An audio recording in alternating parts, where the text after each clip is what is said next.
ईरानी हमले से हॉर्मुज में बड़े तेल रिसाव की खबर है।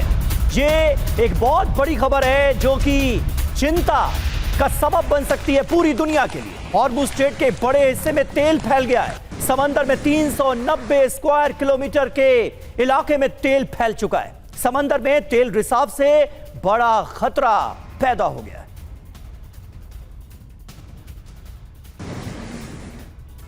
अब देखिए, बेहद ही महत्वपूर्ण जानकारी है। हॉर्मुज में तेल फैला और बड़ी तबाही की आशंका है। अंदेशा किस तरह से मिल रहा है और ये क्यों गंभीर है? ओमान के तट पर तेजी से फैल रहा है, तेल का रिसाव हो रहा है और 3,80,000 लीटर से ज्यादा तेल समंदर में बह चुका है। जहां समंदर में 390 स्क्वायर किलोमीटर से ज्यादा जो पूरा इलाका है, वहां पर तेल ही तेल नजर आ रहा है। ओमान तट से केश्म और सिरी द्वीप तक ये तेल फैला हुआ है। 40,000 फुटबॉल मैदान के बराबर इलाके में तेल फैल चुका है। आप सोचिए इस वक्त क्या हालात हैं।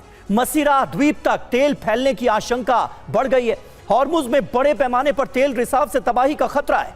सैटेलाइट तस्वीर और वीडियो से तेल रिसाव की पुष्टि हुई है।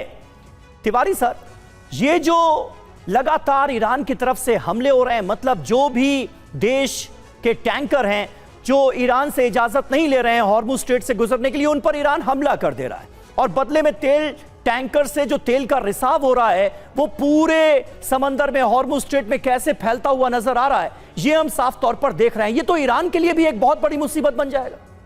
समीर, ये मुसीबत ईरान के लिए भी है, ओमान के लिए भी है, यूएई के लिए भी है, सऊदी अरेबिया के लिए है, कतार के लिए है और बहरीन के लिए भी है। एक इंडिकेशन है। अभी जैसे जिस शिप की बात कर रहे हैं, जैसा मैं भी पढ़ रहा था कि एक डैमेज हुआ, उसके बाद से जो नियरेस्ट एक लैंड पैच था उसके पास ये पार कर गई, जाके उसने एंकर कर लिया और वहाँ से सारा स्लिप तरीके से लीकेज और स्पिलेज शुरू हुआ, पूरा बह गया है। तो ये एक जहाज का सवाल है।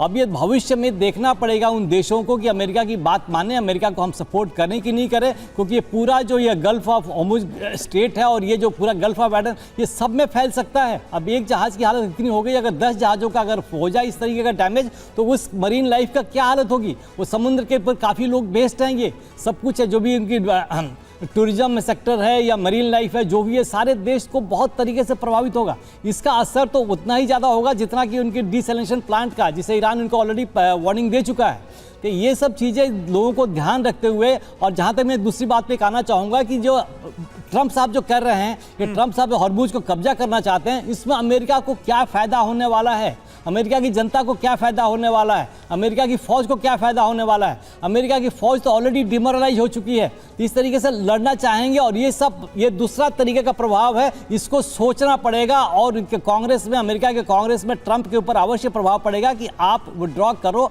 और ये बंद करो, क्योंकि सिर्फ ये ट्रंप की लड़ाई चल रही है, अमेरिका की लड़ाई नहीं है। ये तो अमेरिका का इस ऑब्जेक्टिव में अमेरिका का कोई सफलता नहीं थी, अमेरिका को इसमें कोई फायदा नजर नहीं आ रहा था। वो तो खाली इजराइल के हाथ में पपलू बन के, इजराइल जो पिछले 40 साल से हमेशा अमेरिका को इन्वॉल्व करने की कोशिश कर रहा था, ये ट्रंप के टाइम में ही सफल हुआ। तो ये सब जिस तरीके से प्रभाव पड़ रहा है, इसका प्रभाव तो पूरे विश्व में पड़ रहा है। ये ट्रंप को समझना पड़ेगा। ट्रंप के प्रभाव में जब आएंगे तभी जाके कुछ सुधार हो सकता है और ये वॉर अंत की तरफ, ये एक ऑब्जेक्टिव, एक निर्णायक उसकी तरफ आगे बढ़ सकता है। बिल्कुल सर, बीच में खबर ये भी आई थी कि ईरान के पास ऑयल स्टोरेज क्षमता नहीं है और उस दौरान भी समंदर में ऑयल बहाया जा रहा है और उसका नुकसान कैसे होगा, इस पर भी हम बात कर रहे थे। आगे बढ़ते हैं और हॉर्मुज में अमेरिकी एयरफोर्स के एक्शन की खबर है। स्ट्रेट ऑफ हॉर्मुज में अमेरिकी फाइटर जेट की उड़ान, ईरान की ओर से एंटी शिप मिसाइल लॉन्च, जहाजों के AIS सिस्टम बंद होने की आशंका। हॉर्मुज में अमेरिकी फाइटर जेट की उड़ान, एक और बड़ी जानकारी।